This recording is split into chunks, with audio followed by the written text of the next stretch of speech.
Bienvenidos a Las Respuestas de la Ciencia.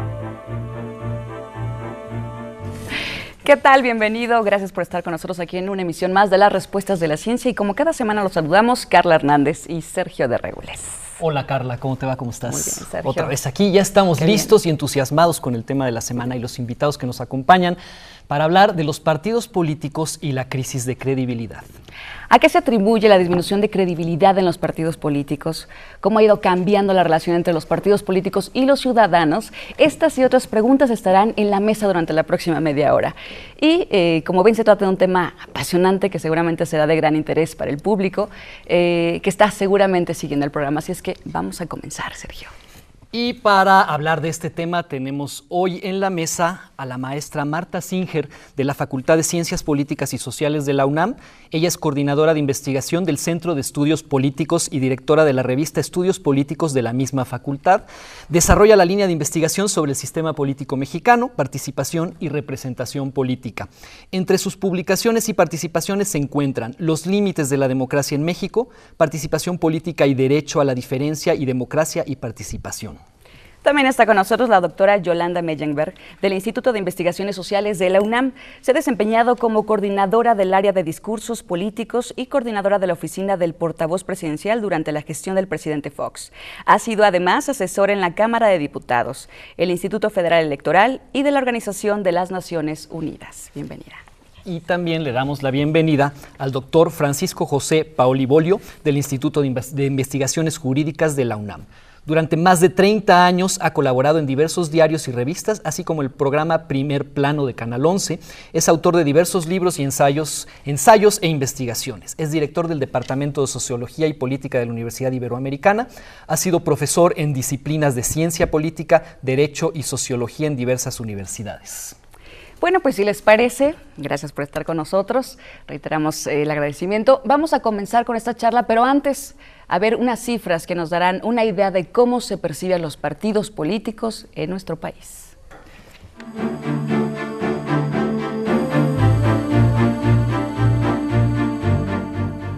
La confianza en los partidos. Los partidos políticos ocupan el lugar número 13 entre las instituciones con mayor confianza en nuestro país. El 70% de los mexicanos tiene poca o ninguna confianza en los partidos políticos. Solo el 4% de la población mexicana confía en los partidos políticos. El 52% de los ciudadanos está poco o nada satisfecho con la actual democracia en México. El 49% opina que en el país estamos más cerca de un gobierno que se impone que de uno que consulta a la ciudadanía. El 77% considera que el gobierno debe resolver los problemas de la sociedad. El 61% piensa que los partidos son necesarios para el funcionamiento del gobierno. Únicamente la tercera parte de los mexicanos, el 34%, dijo interesarse mucho o algo en la política. La mayoría de los ciudadanos, el 66%, no confían en que las elecciones en nuestro país sean limpias. Ya lo vieron ustedes, el 70% de los mexicanos tiene poca o ninguna confianza en los partidos políticos, 66% no confían en que las elecciones en nuestro país sean limpias, 52% de los ciudadanos está poco o nada satisfecho con la actual democracia en México. Y la pregunta, hay muchísimas, pero más bien primero nos gustaría pedirles su opinión. ¿Cómo ven ustedes esta crisis de credibilidad de los partidos? Todos además, no nada más uno ni dos. ¿Quién se avienta? ¿Quién se avienta ahí? ¿Por ahí? Yo creo que la crisis de los partidos que estamos viviendo no es una crisis solo de México, es una crisis general que, claro, está mucho más marcada en algunos países como el nuestro y en otros todavía mayor, porque han desaparecido incluso los partidos políticos durante largos tiempos, como en Salvador o en Argentina durante algún momento, ¿no? En Venezuela prácticamente desaparecieron. Y hay un descrédito que yo creo que se puede atribuir a la crisis de la democracia representativa, es decir, como que está llegando al fin este sistema de democracia representativa donde la gente no se siente representada. Este es el primer principio, a mí me parece, de desconfianza. Yo no me siento representado, ese no es mi diputado, ese no es mi presidente, ese no es mi... Es decir, la democracia representativa está en crisis por diversos factores. Hay otros que lo acusan o lo subrayan, como puede ser pues, la corrupción, la ineficacia de los partidos, la incongruencia de que proponen una cosa y luego llegan al gobierno y hacen otra, cosas de este tipo que ha llevado cada vez a una mayor desconfianza.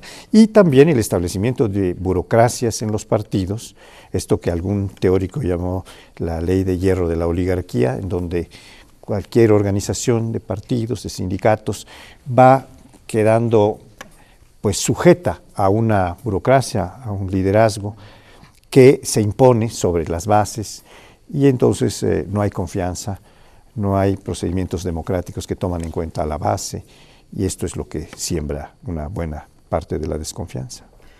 Doctora, yo pensaría que la desconfianza tiene que ver mucho con certezas y con creencias, ¿no? Yo creo que la desconfianza es parte de una falta de certeza jurídica, una falta de certeza en las leyes, una falta de certeza en la autoridad, una crisis de legitimidad y una falta de certeza en los procesos administrativos. Entonces, los partidos no están ofreciendo a sus clientelas lo que les prometen en campañas. Y además, los votantes convertidos en ciudadanos no tienen ninguna certeza de que la representación que ellos eligieron va a ser la más adecuada para garantizarles calidad en la democracia. ¿México o el mundo? Porque el doctor Paoli dijo en el mundo, digamos. Yo pienso que son grados. Claro. Yo pienso que son grados. Yo creo que hay lugares en donde esto tiene mucho más, hay mucho más garantías y países como el nuestro en el que las garantías están prácticamente cerradas. Yo coincidiría con que efectivamente es un problema universal de todo el mundo el hecho de que los ciudadanos no empaten con los partidos políticos, porque en el mundo entero los partidos políticos cada vez más se dedican a ganar elecciones y a ganar dinero y recursos de diversa índole, sobre todo políticos, a través de los procesos electorales y a fijarse menos en los intereses de los grupos, en los intereses de los individuos. No obstante, creo que en nuestro país el tema se agudiza y toma una dimensión muy peculiar y distinta, no es igual a la de muchos otros países, sobre todo los del mundo desarrollado, donde las democracias están más establecidas. Y en nuestro país lo que ha pasado es que los partidos políticos se han desdibujado a tal grado que los ciudadanos no están interesados en apoyar a uno u otro porque todos son más o menos iguales, terminan en más o menos las mismas conclusiones y tomando muchas veces decisiones a espaldas de los intereses de aquellos a los que afectan esas decisiones. Es por eso que me parece muy interesante en este planteamiento que se hace a través de estas cifras que nos mostraron en la cápsula inicial de este programa, que la gente esté al mismo tiempo no satisfecha con la democracia y que opine que no hay elecciones limpias y que opine que no hay confianza y que al mismo tiempo diga los partidos son necesarios. Es decir, la ciudadanía no está ajena a la participación política, la gente participa cuando es necesario y también considera que la única vía de acceder al poder es a través de la actividad de los partidos políticos, sin embargo, no de estos que tenemos aquí actualmente. ¿En qué momento nos perdimos? ¿Estas cifras siempre han estado presentes en el país? Anteriormente había más confiabilidad. No, yo creo que han llegado a ser peores, pero no había encuestas. Y hay momentos en que ha sido mucho mayor la confianza, la relación entre los ciudadanos y los partidos en un término positivo, virtuoso, de apoyo, de aportación de recursos, de participación en las asambleas, de contribución para formar los programas, esto que se supone que los partidos deben hacer, que es agregar la demanda social, organizarla, presentarla mucho más sistemáticamente para que no queden atomizadas las demandas de la sociedad, sino que se reúnan y se identifiquen con un partido, pues es una función que todavía sigue vigente. Yo creo que en el fondo los ciudadanos que contestan este tipo de encuestas están conscientes de que hay una cierta necesidad. Ya los ven como necesarios, pero yo diría que como un mal necesario muchas de las personas, por eso los repudian, a pesar de decir, bueno, pues es necesario todavía. Tal vez no hay, los partidos han sido entidades, instituciones intermedias entre la sociedad y el Estado, o entre la sociedad y órganos del Estado a los cuales les plantean estas reivindicaciones, estas demandas, estas iniciativas de ley o lo que fuera, ¿no? Y han empezado a ser acotados, combatidos, competidos por muchas organizaciones sociales que se van a sus puntos específicos, ecologistas, feministas, etcétera, que están quitándole espacio a lo que antes tenían los partidos como un espacio casi exclusivo, ¿no? La mediación, esta intermediación entre sociedad y Estado que jugaban los partidos, se ha reducido y han salido nuevos intermediarios que están haciendo su tarea y a veces mucho más eficazmente que los partidos, porque los partidos acaban negociando, reduciendo las demandas, planteando las cosas de manera muy pragmática para no perder votaciones, para no perder clientelas, y no están llevando a cabo las reivindicaciones que plantean en sus programas. Entonces la gente va a tener naturalmente desconfianza. ¿Y será quizá por eso que han surgido estas nuevas organizaciones que proponen mediar entre la gente y el Estado, ¿no? ¿Será por eso que han proliferado, por la digamos, ¿qué será? Que se han anquilosado los partidos y entonces al surgir nuevas entidades que proponen mediar, la gente se va con ellas? ¿Será por eso que han proliferado estas organizaciones? ¿O ya existían antes? Mira, yo antes de contestarte esto, quisiera un poquito ir otra vez a la cuestión de partidos. A mí me da la impresión de que lo que está pasando es que nosotros estamos evaluando a los partidos desde un criterio valorativo y más desde un criterio valorativo y menos desde un criterio de eficacia. O sea, existe como la vieja idea de los partidos agregadores de intereses, de los partidos representantes de ideologías, de los partidos que serían copia fiel de los intereses de la sociedad, que se agregan en esta forma específica de representación. Yo creo que cada vez más los partidos son empresas políticas que venden programas y que está en sus clientelas comprárselos o no. Y en ese sentido, lo que sería necesario es trasladar el criterio de evaluación. No podemos seguir evaluando a los partidos por lo que debieron ser en su función de una representación política que cada vez es más dinámica, más compleja, más plural, y que entonces los partidos se quedan cortos. Pero lo que es curioso es que, pese a que estas empresas están vendiendo productos disfuncionales, la gente se los sigue comprando. Volvemos al 61%. Los partidos políticos son necesarios para la democracia. ¿Por qué son necesarios? ¿Por qué si son ineficientes? ¿Por qué si no cumplen lo que prometen? ¿Por qué si no están representando los intereses de la ciudadanía? ¿Por qué si son grandes entes de intereses propios, casas sin ventanas que no tienen ninguna salida a la sociedad? La sociedad le sigue votando. Ahora, la gran pregunta en este país vuelve a uno de los porcentajes, ¿no? El 66% de la gente piensa que las elecciones no son limpias. Entonces, estos empresarios de la política están ejerciendo sus transacciones fuera de el espacio natural de su relación con la ciudadanía, o qué es lo que está pasando, ¿no? Elecciones, de eso tendremos que hablar después de una pausa. Vamos a un breve corte, pero le invitamos a usted a ponerse en contacto con nosotros a través del correo electrónico. Háganos llegar sus comentarios. Ya volvemos aquí a las respuestas de la ciencia.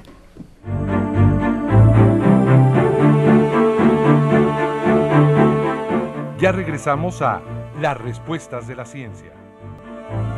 Qué bueno que sigue con nosotros. Continuamos aquí en las respuestas de la ciencia y enseguida vamos a darnos cuenta de lo que opina la comunidad acerca de la credibilidad y los partidos políticos.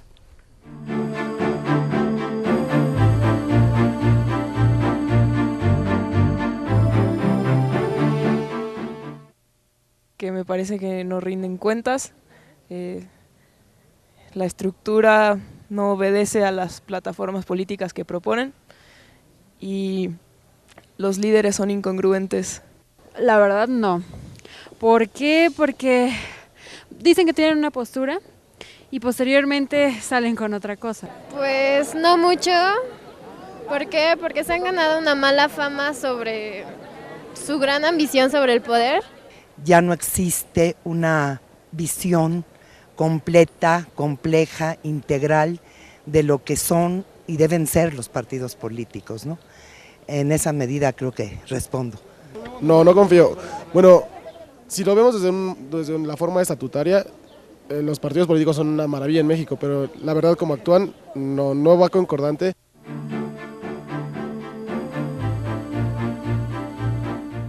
Pero considero que las instituciones del Estado son para respetarse y para apoyarlas. Yo creo que las instituciones más fuertes serían las escuelas, en donde se puede confiar, y en alguna institución social de apoyo a algún tema de interés social. Hablando de instituciones como tal, creo que el IFE sería una de las instituciones en las que confiaría, en algún que otro instituto estatal electoral y nada más. La familia, porque obviamente yo vengo de un núcleo familiar, y la universidad.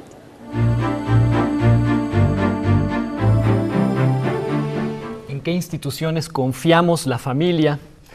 Creo que nadie mencionó los partidos. Y estamos hablando de credibilidad, o más bien de crisis de credibilidad en los partidos políticos. Y cuando estábamos fuera del aire, estábamos platicando aquí que se habló de que hubo un tiempo en que los partidos sí ofrecieron y sí fueron representativos, pero lo cierto es que en México no da la impresión de que hayamos tenido muchísimo tiempo para darnos cuenta cómo operaba un sistema de más de un partido durante mucho tiempo. ¿No es así? Sí, por el contrario, durante mucho tiempo tuvimos un sistema donde no teníamos muchos partidos, donde teníamos un solo partido y donde ese partido no funcionaba exactamente como un partido, sino como un brazo del gobierno. Y en ese sentido, la educación política de los mexicanos no es la de forjar grandes instituciones partidistas para desde ahí desplegar la participación política. Por el contrario, la participación política en México se ha caracterizado siempre por estar en el borde de las instituciones, sino más bien al margen, como estaban comentando hace un momento ustedes, estos llamados movimientos sociales que disputan el espacio de los partidos y que no tienen la vocación de tomar el poder, ¿no? De ahí que la ciudadanía, la gente a la que le preguntaron si creían que los partidos fueran necesarios, consideran que sí, porque los movimientos sociales no buscan tomar el poder, no buscan conquistar los espacios de la representación, los partidos políticos sí. El problema es que en nuestro país los partidos políticos no se han construido desde abajo, se han construido desde arriba, y las leyes electorales impiden que muchos de estos procesos sociales que nacen en los propios movimientos de la sociedad cuajen, culminen como grandes organizaciones que terminen siendo partidos políticos. Más aún, hoy en día las leyes son tan restrictivas que cuesta mucho trabajo incluso a quienes sí aspiran a ese espacio organizativo a construir nuevos partidos. Hay que pasar por grandes aventuras y sobre todo por diferencias de recursos a veces muy notables. Por lo tanto, yo creo que la situación no siempre ha sido la misma, pero esto no significa que hayamos tenido una época de oro de los partidos que haya venido a menos. Lo que quiere decir es que ha habido una historia de construcción de la participación a través de las instituciones compleja, llena de problemas y que no ha terminado por consolidarse en una vía institucional. Yo creo que sí, depende mucho, como ya decía alguien, del momento histórico en que veamos a los partidos en México. Si vemos, por ejemplo, un momento posterior a la Revolución Armada, cuando termina en 1915-16 la Revolución Armada y se hace una constitución, etcétera, empiezan a surgir partidos pequeños que en realidad eran fachadas que dominaban los grandes caudillos emergidos de la Revolución, Obregón, Calles, Carranza, en fin. Había partidos pequeñitos que tenían algún símbolo nacional, por ejemplo, el Partido Nacional Agrarista, que venía del zapatismo, el Partido Nacional Cooperatista, el Partido Laborista, me imagino, una copia del Partido Laborista inglés. El señor Morones, que era el presidente de la CROM, se fue a Inglaterra, le gustó el partido, dijo, yo ya tengo los sindicatos, lo armo con los sindicatos. Hasta 1929, en que surge después de una crisis terrible de poder, matan al presidente reelecto, a Obregón, y entonces Calles convoca desde la cúpula del poder, como ya decían, desde la cúspide, a un partido, a la formación de un partido que no fue un partido en el principio. Además de ser un instrumento del Ejecutivo, en ese momento fue una confederación de partidos que se fue haciendo cada vez más estrecha, federando, pero bajo el dominio de un jefe, primero un jefe máximo, como fue Calles, y después el presidente de la República, que asumió todos los poderes, ya Cárdenas, el general Lázaro Cárdenas. En 39 se funda por primera vez el PAN, y son 10 años en donde tenemos un partido literalmente único. El Partido Nacional Revolucionario, como se llamó el primer partido, abuelo del PRI, es de 29 a 39 el único partido en la escena. Quien quería hacer política se metía allí y ahí la podía realizar. El PAN surge, pero pasa décadas como un partido testimonial. De 39 que se funda, viene a participar en las elecciones presidenciales hasta 52 con candidato propio. Y no alcanza a tener un nivel de competitividad, ni siquiera a nivel municipal o estatal, o para los puestos de diputados, de representación en legislativo, sino hasta los años 80 más sensiblemente. De hecho, yo creo que el fin de los años 80 es el principio de un sistema de partidos que empieza a consolidarse, que tiene más o menos 20 años, 2 décadas. Con la fundación del PRD en 1989, se forma un sistema tripartito, que empieza a ganar mucha más confianza de la gente, se afilia mucha gente y participa la gente. Hay que ver las elecciones de 94, llega a casi un 77% de participación en las elecciones presidenciales y una gran afiliación y una gran cercanía entre los ciudadanos y los partidos en una etapa un tanto idílica que poco a poco se va descomponiendo hasta llegar a la etapa actual en donde ya los partidos son vistos más por las personas que encabezan las candidaturas que por las plataformas de los partidos que ni siquiera conocen bien los ciudadanos, más por el pragmatismo que hacen para ganar posiciones, no tanto para vender, sino para ganar posiciones de poder.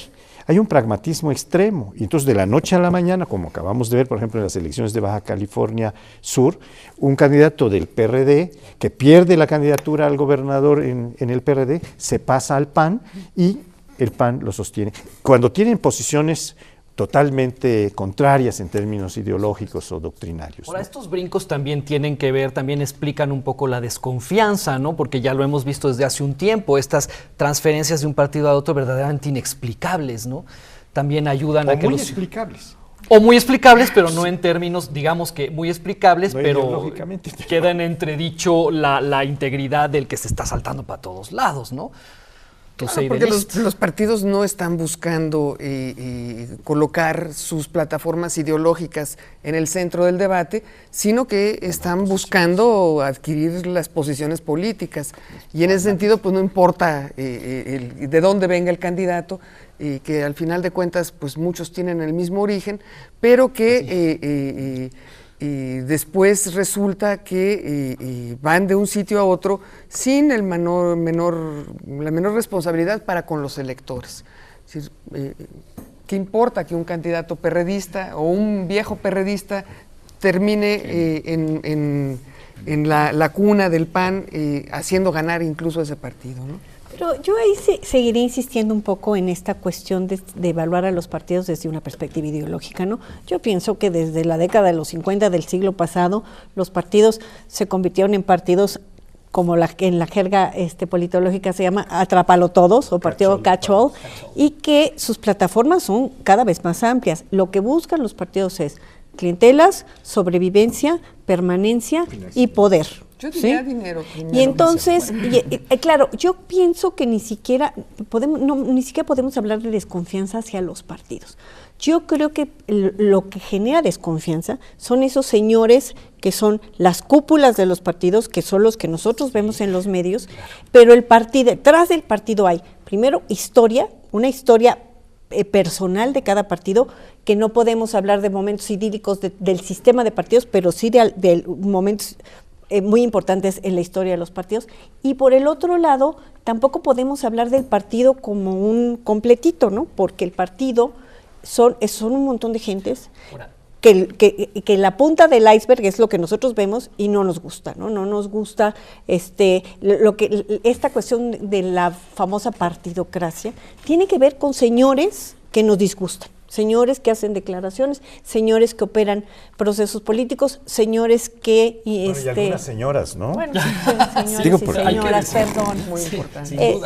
Pero creo que ahí tendríamos que como que ser un poquito más finos en pensar en esta cuestión de los partidos desconfianza. No es lógico hablar de los partidos, o sea, hoy en México no hay los partidos, hay muchísimas pedacerías dentro de los partidos que disputan entre ellos mismos los espacios de poder. Ojalá hubiera los partidos, son instituciones o son espacios dentro de los cuales hay corrientes que están enfrentadas unas con las otras y que están esperando como botín llegar a las cúpulas, y que eso también hace que la ciudadanía pues diga, pues allá ustedes peleen su espacio, que a mí no me interesa entrar en ese debate. Lo cual es tremendo, ¿no? Porque estamos dejando las decisiones, estamos abandonándolas ahí. Ahora, yo no sé, ahorita que estaban diciendo la pedacería y los partidos hechos pedacitos y otros partidos alrededor, me imaginé una película corriendo muy rápido, los partidos, digamos, primero como bloques más o menos definidos, ahorita se rompen, ¿no podría ser que después se vuelven a integrar en otra cosa? Se ve esa tendencia. Digo, desde luego no se pueden hacer predicciones en estas cosas, pero ¿qué opinan ustedes del futuro? Se pueden equivocar muy fácil. Ah, no, perfecto, es lo más divertido. Entonces, equivóquese usted, por favor, doctor. Díganos, ¿cómo lo ven ustedes? ¿Cómo verían la película en, no sé, 50 años? Yo tengo una película un poco más corta, de 30 años. Yo creo que los partidos van a empezar a periclitar, a terminar, porque va a haber muchas formas de intermediación, va a haber muchas maneras, sobre todo ahora con los medios electrónicos que cada vez están más activos en política, para hacer propaganda política, etcétera, que ya está prohibida en los otros medios masivos, en la televisión y en el radio. Se pueden hacer en periódicos que nadie lee, o en Twitter, o en muchas de estas fórmulas que hay, redes sociales, ¿verdad? Por otro lado, yo creo que este desprestigio va a continuar, porque creo que Michels, que es este teórico alemán que habló de la ley de hierro de la oligarquía, tenía razón. Y se van imponiendo en cada organización social, pero muy marcadamente en los partidos, un grupo que se ocupa en la cúpula, que se pone en la cúpula y que toma todas las decisiones que en un tiempo anterior eran tomadas por lo menos con la participación de asambleas, etcétera. Ahora ya es re difícil reunirse en asambleas. También se están empezando a plantear hasta partidos cibernéticos. Se están empezando a formar. En Europa he oído de algunos casos que están tratando de formar partidos cibernéticos. Las asambleas son virtuales, las reuniones son virtuales, la vinculación, y también es una vinculación más efímera y más fácil de escapar. El transfugismo se puede hacer muy fácilmente en Internet, ¿no? Menos compromiso. Entonces yo creo que los partidos datan, según Duverger, que es el gran teórico inicial del siglo pasado, del siglo XX, nacen, así como los conocemos ahora, hacia 1850 o algo, 950, bueno, ya no me acuerdo, pero 1850. Pero no han existido siempre como instrumentos de poder. Y si uno se pregunta, ¿y existirán siempre? Siempre van a ser los instrumentos con los que se hace política, porque por milenios no se hizo política a través de los partidos. Tenemos 150, 200 años de experiencia partidaria en el globo, y yo creo que esta va a empezar a declinar y van a aparecer formas de intermediación, formas de propuesta de candidaturas, de integración de los órganos de representación, de las cámaras, etcétera, que no son a través de los partidos. Me da la impresión de que en 2 o 3 décadas esto va a empezar a ocurrir. De hecho, ya está empezando a ocurrir. Ya está ocurriendo. Porque resulta que por más que sean los partidos los únicos que tienen en nuestro país la capacidad de llevar candidatos a los puestos de representación, tenemos fuera de ese espacio a los movimientos sociales, a lo que se llama hoy en día el nuevo poder en las calles, que se encarga justamente de contraponer a esta posibilidad que tienen los partidos políticos de seguir haciendo leyes que les favorezcan. Si es por la parte legal, los partidos en México por lo menos se encargarán de cerrar la opción a su desaparición. O sea, ellos de sus ingresos, no van a firmar su acta de defunción. Sin embargo, los ciudadanos sí. y lo hacen día con día de diferentes maneras, en esas redes informales, electrónicas, pero también con las manifestaciones públicas. No nos podemos explicar por qué en México hay tantas manifestaciones en las calles todos los días, si no es porque los partidos políticos no están sirviendo en su calidad de interlocutores. No nos podríamos explicar por qué los egipcios están hoy asentados en una plaza pública desde hace 2 semanas, si no es porque los partidos políticos no existen en aquel país como responsables de representar a la ciudadanía. Entonces, los partidos no van a firmar su acta de defunción, pero los ciudadanos sí nos podemos encargar de que o bien cumplan con su responsabilidad o presionar para que las leyes que ellos finalmente firman y deciden sean más acordes con el interés de las mayorías. Y eso es lo que algunas opiniones de personas van, y esto no es una democracia, es una autocracia.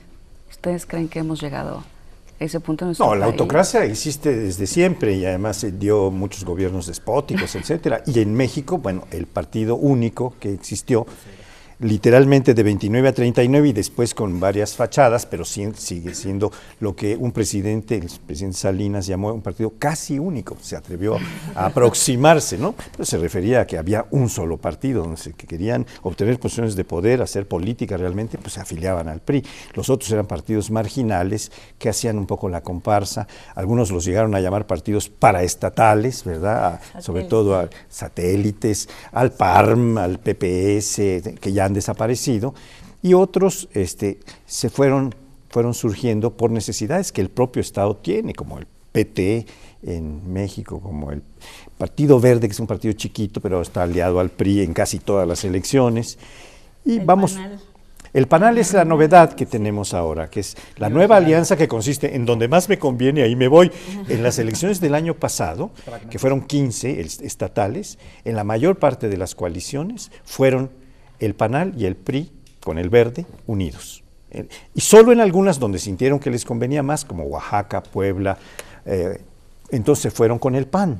Claro. Pero el PANAL es la novedad del pragmatismo extremo, donde está metido un gremio, que es el de los maestros, ¿verdad?, que dirige doña Elvester, y es un partido que tiene dueña, ¿no? Por eso yo decía que había que mencionar a algunas señoras. Claro, sí. Doña Beatriz Paredes es la dirigente del Partido de Revolución Institucional. Ya no. Bueno, todavía hasta marzo, perdón, hasta el 4 de marzo tomará el señor cantante Moreira. ¿No? Bueno, ¿qué creen ustedes que podrían hacer los partidos para recuperar esta credibilidad perdida? O que deberían. Antes del corte. Bueno, seguimos después. Sí, seguimos, ¿verdad? El problema que quisiera yo traer aquí es el de la agregación de intereses. Estoy totalmente de acuerdo con mis colegas en el sentido de que cada vez más las redes sociales y el potencial de Internet da muchos chances pero ¿cómo agregas? O sea, por ejemplo, el movimiento de Internet que se hizo del voto nulo, ¿sí? Bueno, es para un problema en específico, ¿sí? Y con un grupo de personas preocupadas por ese problema en específico. Pero los grandes problemas que tienen que ver con calidad de la democracia, ¿cómo los agregamos? Sigo después del corte, porque supongo que ya van a... Pues la tiene usted, porque es justo el momento. Muchas gracias. Para hacer una pausa, pero ya estamos de vuelta con usted aquí en las Respuestas de la Ciencia. No se vaya, continúe con nosotros.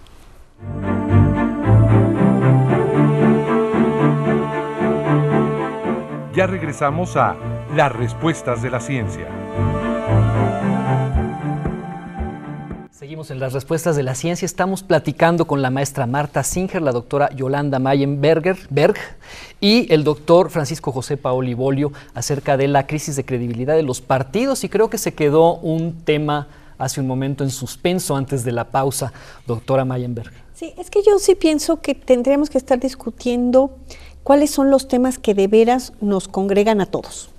¿Sí? O sea, más allá de que es súper interesante lo que está sucediendo en las redes sociales de Internet, creo que si pensamos con lo que nos dice Francisco José, que es esta cuestión de que los partidos están convocados al ocaso, yo sí pienso que tendríamos que estar pensando en nuevas formas de agregación sobre, a lo mejor, en torno a temas, más que en torno a grandes formas de representación. Estoy pensando en temas que son los que están en la jerga de la literatura de ciencia política con respecto a calidad de la democracia, transparencia, rendición de cuentas vertical, rendición de cuentas horizontal, legitimidad,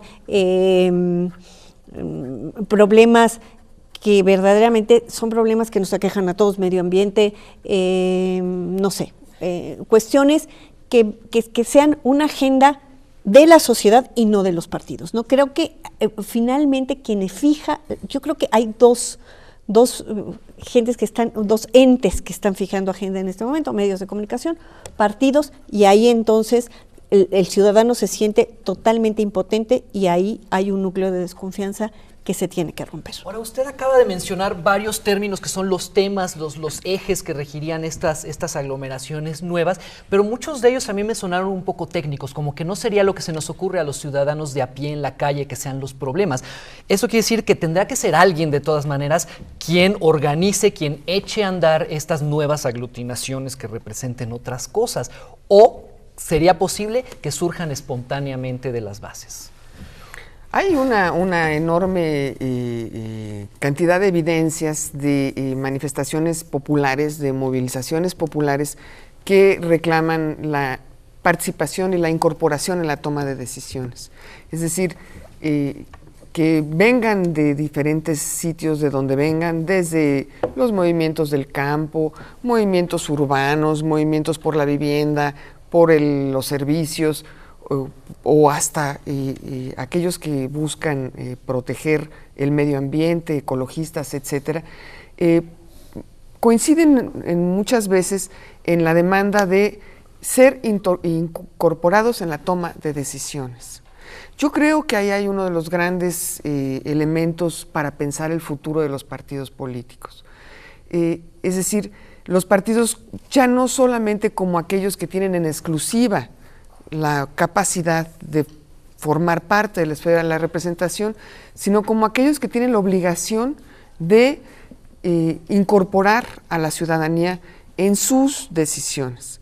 Cuando nombramos a los diputados, a los senadores, al propio presidente de la República, pues no le damos una carta en blanco para ver qué hace en los próximos 3 o 6 años con ella y que decida mandar el tacho de la basura a sus propuestas de campaña y sus promesas de campaña.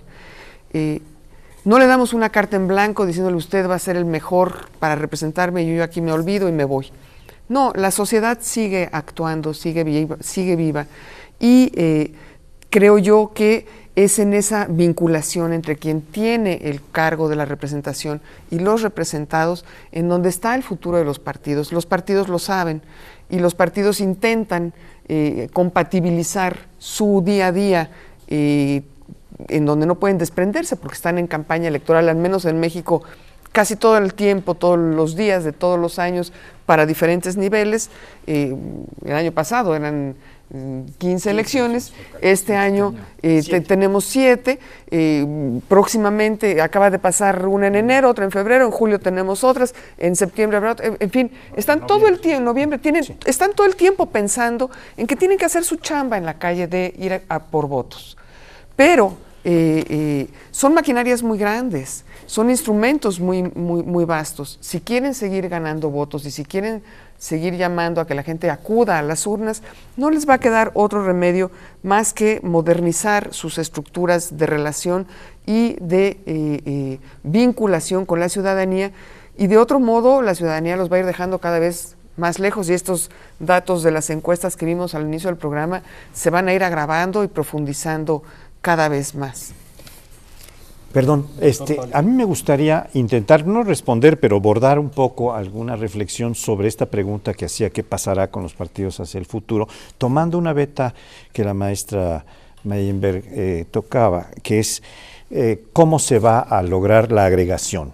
Porque los partidos lo que tienen como función fundamental es agregar la demanda de sectores de la sociedad, no de toda la sociedad, por eso son partes, son partidos, y la presentan de una manera racional, de tal manera que el elector, el ciudadano que va a la urna, vota por tal proyecto o tal propuesta y no por tal otra. Ahora, hemos ido cambiando muchísimo. Los ciudadanos mismos especificamos el voto cada vez más, es decir, votamos por el partido A para diputados, pero por el partido B para presidente, porque todavía no confiamos en el partido A para que llegue a la presidencia. ¿No? O a veces por el candidato, como decíamos hace un momento. Pero yo creo que la agregación que se ha dado durante un tiempo, durante más de un siglo por los partidos, ahora empieza a darse no por grandes plataformas, por grandes programas, sino como dicen los americanos, por issues, que es como votan. En Estados Unidos ustedes ven como en la Cámara de Representantes, o en la Casa de los Representantes y en la Cámara de Senadores, votan en función del tema y a veces, muchas veces los diputados demócratas y los republicanos coinciden y no difieren en función de ideologías o de programas, sino en función de cada uno de los temas, que va cobrando su propia lógica y ellos votan en función de sus clientelas, los representantes, los diputados y senadores, y en función de temas específicos. Esto es lo que sí va a permitir un poco más lo de las redes sociales y algunos otros instrumentos que se van a ir creando, intermedios entre las redes sociales y la organización social que los promueve, porque todos estos temas son promovidos de una cierta manera y también vamos a ir yendo cada vez a una democracia, creo yo, más plebiscitaria y más de referéndum, porque ahora es posible, o cada día es más posible, que podemos estar votando por X, Y o Z, aborto sí o no, sobre los grandes temas, ¿verdad? Podemos votar muchas cosas que se ponen a discusión y lo podemos hacer muy rápidamente a través de la electrónica, del voto electrónico, no de casillas electrónicas como se están haciendo, sino de votar directamente por Internet. Casa, ¿no? Sí, eso es algo que todavía no ha cuajado suficientemente. En algunos países chiquitos se ha empezado a experimentar. En México estamos lejos de esto todavía. Pero ahí va, porque ya se ven causas en Facebook, no digo recientemente, sí. ¿no? Ahora, esto quiere decir que todavía hay gente que dice izquierdas y derechas, y yo oyéndolos hablar pienso que eso ya no tiene prácticamente ningún sentido. ¿Sí o no? ¿Sí o no? En el caso de nuestros partidos políticos en México, creo que no tiene mucho sentido. En el caso de la política sí tiene sentido. Una cosa es que los partidos se parezcan cada vez más entre ellos y, como han señalado ya, que traten de ser atrapatodo y que en ese sentido sus plataformas sean tan amplias que se desdibujen en dónde están, si a la izquierda o a la derecha, pero en la vida práctica, en la toma de las decisiones, en el destino de las políticas públicas, por supuesto que hay derechas e izquierdas, por supuesto que hay intereses particulares e intereses generales. Yo sí pienso que los partidos tienen ADN. Sí, yo sí pienso que esta cuestión de las izquierdas y las derechas todavía tiene pertinencia en última instancia, ¿no? O sea, Panebianco hablaba de los partidos como que tienen un cierto territorio de casa, que en su corazoncito tienen una identidad, tienen una simbología, se remontan, tienen personajes, tienen historia, ¿sí? Y entonces en ese sentido los partidos tienen ADN. A veces, muy raramente, cambian de ADN, de ADN completo, tienen, ¿no? Como dirían en las empresas. ADN que otros. Pero yo sí pienso que la connotación izquierda-derecha toda, y sobre todo a nivel mundial, ¿no? Y me atrevería a decir que también en este país. Y pienso que además la gente de izquierda y la gente de derecha tienen discursos que los identifican, a lo mejor no tanto en propuestas pragmáticas, pero en discurso. Me canso de que todavía los partidos a nivel discursivo tienen una identidad de izquierda, de centro, de derecha, corporativa, en fin, sí hay como un territorio de casa en el que el partido tiene una zona de confort. Pero eso no nos podría explicar, por ejemplo, por qué los ciudadanos de Baja California Sur fueron a votar por un candidato experredista. Y este sector recientemente, ¿no? Reciente, o sea, un mes, salió del PRD en un estado gobernado por el PRD desde hace 2 gobiernos y pasa a las filas del PAN, el PAN lo recoge y el PAN gana la elección y manda al PRD al 3er sitio. Si los partidos tuvieran tan claro su ADN, sería difícil que el PAN hubiera dicho, sí, acepto este candidato ganador, para que venga a mi territorio. Pues es muy contradictorio. Y esas contradicciones son las que pues, los ciudadanos de a pie vemos. y si no nos ponemos a analizar los estatutos y los documentos básicos de los partidos, nos cuesta mucho trabajo distinguir entre una izquierda y una derecha a nivel de los partidos. Ciertamente que la hay cuando toman las decisiones, cuando dicen, sí, vamos a privatizar el petróleo nacional, o cuando dicen, adelante, las compañías mineras que están explotando el oro en San Luis Potosí, sigan llevándose canadienses nuestro oro. Sí, esas son políticas de derecha. O sea, quizá en los grandes temas, pero no en las acciones particulares. Pero hay temas sensibles. El aborto es un tema que corta transversalmente a los partidos, y ahí sí hay posiciones de izquierda y de derecha. ¿Sí? Hay eutanasia, aborto, estado de bienestar, gasto social, o sea, hay un montón de temas en el que los partidos tienen posiciones de izquierda y de derecha. Yo creo que se han ido reduciendo estos temas y han ido aumentando los temas que son transclasistas, transideológicos. O sea, el tema de la ecología lo tienen todos los partidos en todas sus plataformas y siempre es la misma cosa, vamos a proteger el agua, etcétera. Hay muchos temas que podemos decir han rebasado o trascendido de alguna manera o borrado la frontera entre la izquierda y la derecha, que era muy clara en el siglo XIX, cuando Marx plantea que la contradicción fundamental está entre los propietarios de los medios de producción y los trabajadores que son explotados, etc. Pero esto ya no existe tan marcadamente. Sigue habiendo propietarios y sigue habiendo obreros, pero a diferencia de lo que Marx pronosticó, que la mayoría de la sociedad iba a ser de obreros y que entonces iban a ganar las elecciones, este es su pronóstico errado, lo que se amplió muchísimo en todo el mundo es la clase media, y las clases medias tienen como caracterización que no están vinculados a un solo polo de interés, sino que se ha hecho multipolar. Entonces, esto es lo que ha ido desapareciendo o reduciendo o rebajando el ADN, el código genético de los partidos, y ciertamente todavía funciona para efectos retóricos y para efectos de definición, hasta cromáticos, pero si usted que es azul o es tricolor, para ese efecto funcionan, ¿verdad? Pero para otros efectos no. Y además, este pragmatismo intenso de los catch-all parties, de los partidos que todo lo toman, en alguna metáfora que yo escuché en España hace muchos años, es un partido ómnibus, porque se bajaban unos en una esquina y se subían otros, ¿no? Y bueno, este tipo de metáforas que nos está hablando de estos cambios tan brutales. Y un partido como Acción Nacional, que nace para combatir el corporativismo, en el tiempo de Cárdenas, cuando está concluyendo el periodo de Cárdenas, se ha convertido en un partido aliado a varias corporaciones, a la maestra Elvester, a los maestros, a varios, ¿no? Y, por ejemplo, llegó a casos tan grotescos como este. El candidato, el secretario general del Sindicato del Seguro Social, era candidato del PRD, partido con el que su secretario general siempre iba a la Diputación en los últimos tiempos, en los últimos 20 años. Pasó al PRI, el PRI le ofreció una posición mejor. Entonces, se fue el presidente del PAN a Baja California, donde estaban teniendo en Tijuana la asamblea del Sindicato Nacional de Trabajadores del Seguro Social, y les ofreció el lugar segundo de la lista. Entonces se pasó al PAN. El PAN, que nace para combatir a las corporaciones, se alía con sindicatos como estos y los lleva a las posiciones de poder. Entonces esto, pues si no es desaparición del ADN, es una ignorancia brutal, es como el borramiento de las huellas digitales que se hace para no ser identificado, ¿no? Para acabar con la metáfora. ¿Ustedes creen que la frase de que el pueblo tiene el gobierno que merece aplica en nuestro país?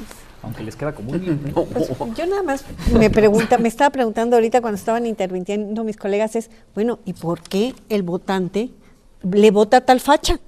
O sea, le vota a una coalición que es un Frankenstein, una coalición del PRD con el PAN y el PANAL, ¿no? Y el votante tan a gusto baila, o a un tránsfuga, ¿no? ¿Por qué le vota a un tránsfuga? Entonces, yo no pienso que el pueblo tenga el gobierno que se merece, pero sí habría que preguntarnos por qué los ciudadanos siguen pensando que los partidos son necesarios y le siguen votando cuando todo esto es un horror, ¿no? Bueno, pero aquí ya se vislumbraron posibilidades interesantes. La película hacia el futuro, con cosas que ya no son concretamente partidos como los hemos conocido, sino agrupaciones en torno a temas, ¿no? Y a posiciones respecto a esos temas, que a mí me pareció sumamente interesante. Maestra, ¿quería comentar algo? Sí, yo creo que los ciudadanos mandan señales a través de sus votos. Cuando votan por Gabino Cue en Oaxaca, no están votando por una coalición, no están preocupando de los partidos, están preocupando de las personas. Y en ese sentido, creo que uno de los grandes pendientes que hay en nuestro país, y algún día nuestros legisladores van a tener que ceder la posibilidad, es a dar entrada a la iniciativa popular. Es decir, que no queden ellos con el único derecho de hacer leyes, sino que el pueblo, los ciudadanos, también podamos tener la libertad de incorporar temas al debate legislativo y llevarlas adelante a través de referéndums, y no esperar a que ellos acepten que la ciudadanía está deseosa o insistente en un tema determinado. Yo creo que eso podría dar un giro y un aire a nuestra muy débil democracia y construir un camino un poco más hacia las vías institucionales para resolver los problemas y no seguir abonando en cerrar las puertas y mandar a la gente por fuera de las instituciones a que se enfrente constantemente con el ejercicio del poder. Pues nos vemos aquí en 30 años para confirmar si fue así la película. Pero más bien nos invitas, porque nos quedó todo el tema ciudadanía, nos invitas a otro programa para discutir lo que quedó aquí, ¿no? Bueno, pues les agradecemos mucho, maestra Marta Singer, doctora Yolanda Meyenberg, doctor Francisco José Paulibolio, muchas gracias por estar Gracias aquí. por estar Muchas aquí gracias con nosotros. Pero sobre todo gracias a usted por acompañarnos en esta transmisión de las respuestas de la ciencia. Lo esperamos en la próxima emisión. Y pues muchas gracias por su compañía, por sus correos electrónicos y sus comentarios. Nos vemos, Sergio de Regoles. Carlos Hernández. Hasta la próxima. Los esperamos la próxima semana en Las Respuestas de la Ciencia.